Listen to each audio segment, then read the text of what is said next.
Hey, my fellow arguers, how is it going? Hope you guys are well. Yes, welcome to another episode, another preview, right? As Fremantle take on the Cats, or should I say the Cats host Fremantle.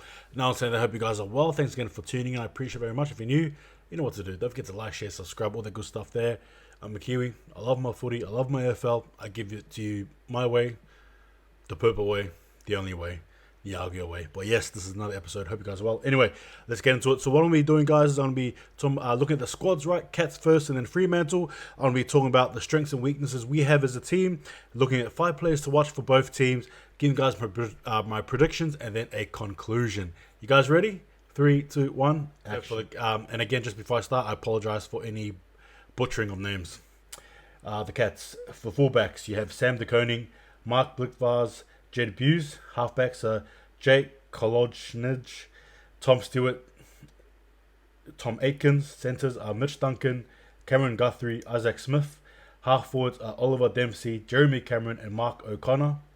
The full forwards are Brad Close, Tom Hawkins, Tyson Stengel.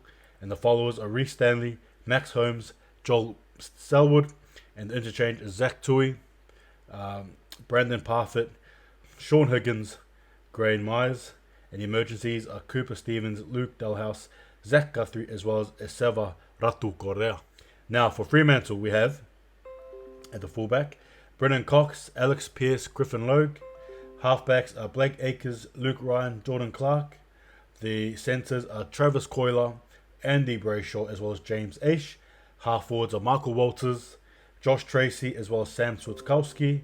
Full forwards are Nathan O'Driscoll, Rory Lobb, as well as Lockie Schultz. And the followers are Lloyd Meek, Will Brodie, Caleb Sarong. And the interchange is Darcy Tucker, David Mundy, Brandon Walker, Michael Frederick.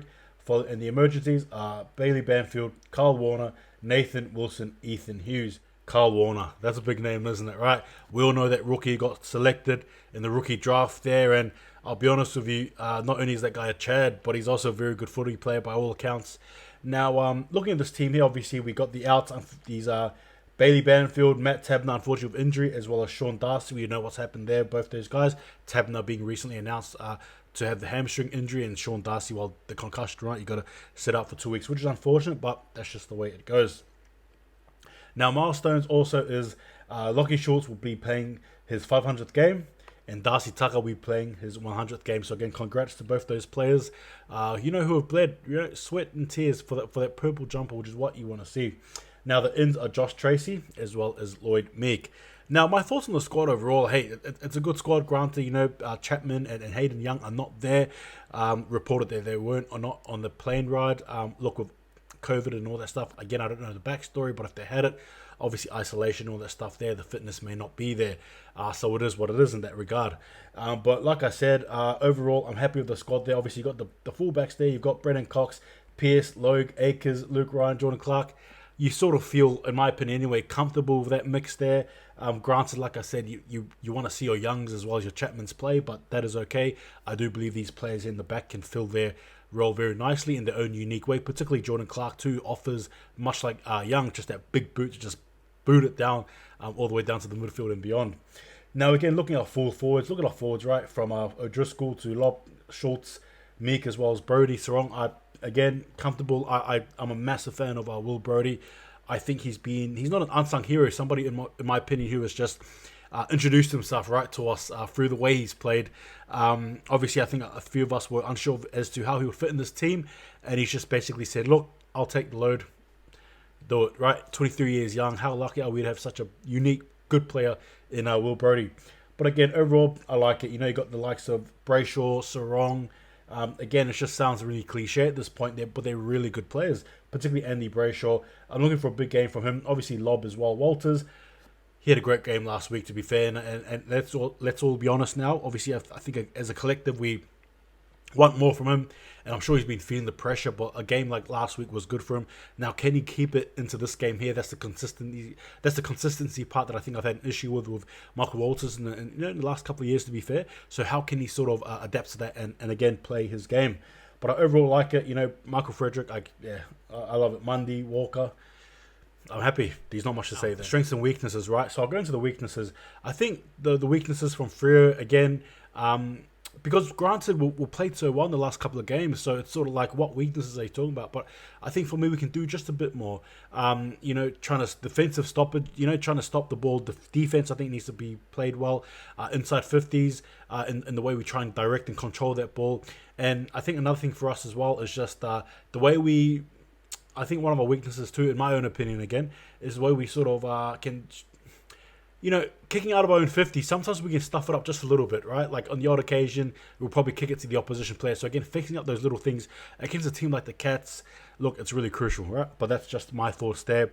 In terms of our strengths, look, dare I even say it, touch wood, but kicking has been a strength of ours. The way we distribute the ball, the running ball, whatever, running gun, whatever you want to, I don't even know what you call it, but Melbourne do it, the Tigers do it, Fremantle do it. Just the way the ball in hand, particularly with your Sutkowskis, your Coilers, like they're fast, nippy players who just seem to be that link, right? That link it from ball to ball, from man to man, from kick to kick. Again, just superb stuff, and it's so good to see the way they play. Shout out to Brandon Walker too, who is, I think, in my own opinion anyway, is sort of finding himself in that sort of category of players who are really fast off the ball, handballing it, running it, they just provide a lot of easy flow for us as we try to penetrate into their forward 50, and obviously try to kick some goals. 5 players to watch. All right, so I want to do Cats first. I think it goes without saying, right? Sam De Koning is one of them. Number 1, Joel Selwood, right? Then you've got the likes of Jeremy Cameron, and then you've got the likes of Tom Hawkins, and I think another player too will be Graham Myers. I don't know why, but I just have a feeling this young Rasta-head dude is just going to be a really good player to watch. I'm a fan of his. I used to watch him when he was playing Victorian schoolboys, right, in the footy there, and I thought when I saw him, I was like, this dude's going to have a big future. I don't know why, but he just is, and I think he hasn't been too bad for the Cats as of late. But again, just a good player. But those are my 5 there. Now, side note, in case you're forgetting, this is Jordan Clark's old team, so expect him to be a big name, which introduces me to our 5 top players for our team. Jordan Clark, I think he's going to go mental and insane. I reckon he's going to absolutely just give it his all in this game here. The next one as well I have is going to be, in my opinion, Alex Pearce. Expect him in that battle between him and Hawkins and co to be a very, very, very intense battle there. Number 3, I've got Will Brodie. Again, I mentioned him before, but just an absolutely beautiful player. The way he plays the ball, just carries the team. So fluid. So footy IQ is just so high. It's so good. So good to see players who actually know what they're doing on the field. How simple. Anyway, and number 4, I think Brayshaw is going to play a pivotal role in this as well, like I mentioned. And you know what? What needs to be said about Brayshaw, really? He's a good player. I can't say too much. He is what he is, right? He's leading. He's in my opinion, with a future captain. To be fair with you guys, just I was so blessed to have him, man. I was so happy that he beat Chera last week, eh? So anyway, and last but not least, Josh Tracy. Yes, the big Kahuna. Expect him to have a big, wonderful boot kicking game. Rough and tumble as he, but obviously at the same time as well, young, strong like a young bull. Expect him to have a big game. So yeah, those are my 5. What are yours? All right, guys, we come to the prediction. Yes, that's right. We're playing the Cats in their yard, so to speak. We all know what they can do. This team here over there at a GMBHA stadium. So that's a bit of a mouthful, but Cats haven't been, up and down, should I say. Whereas Freo, apart from that one loss against Saints, obviously, we've been pretty up, right? So again, it's about us trying to meet that challenge that they provide for us. Simple as that. They're a hard team at home. Our record hasn't been great. I believe since 2016 or 17, we've only won one time. I think it was 2016. We've only won once to this point, and that was only 2019. They've flogged us. They've had some heavy wins over us, to be fair. So again, we have to wait and see. Now, guys, in saying that, right, Cats at home, Fremantle away. Granted, probably not the best players for either, for Fremantle, but we can still do it. Now, my prediction. I reckon we win this game. It's going to be tight. I don't know. Part of me is almost cheeky in the fact that I may say that we may run away with it. I don't know. Whatever. I'm spoiled for choice. But look, no, I kid. But in all honesty, I think this would be a really tight game. This would be a game where I think two teams can cancel each other out.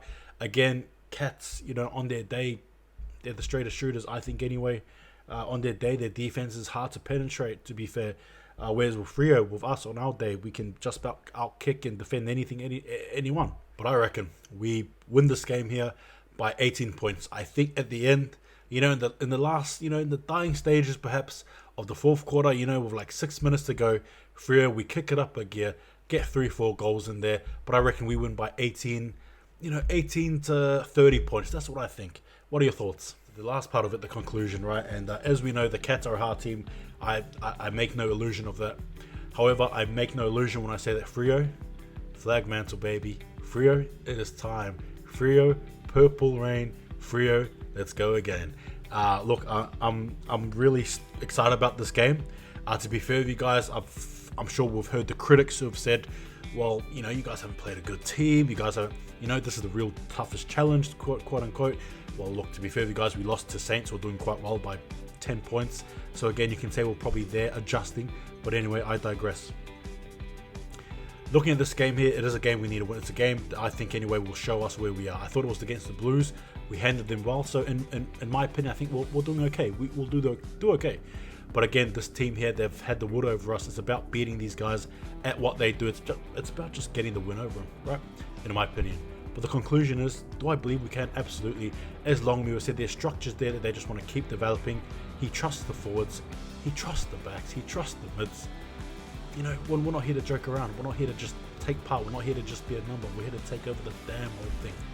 That's right, the damn whole thing. Anyway, guys, that has been my conclusion. Thank you again, guys, for watching. I appreciate it very, very much. Tell me your views. What do you think? Anyway, take it easy. Up the Dockers. See you guys next time. Don't argue.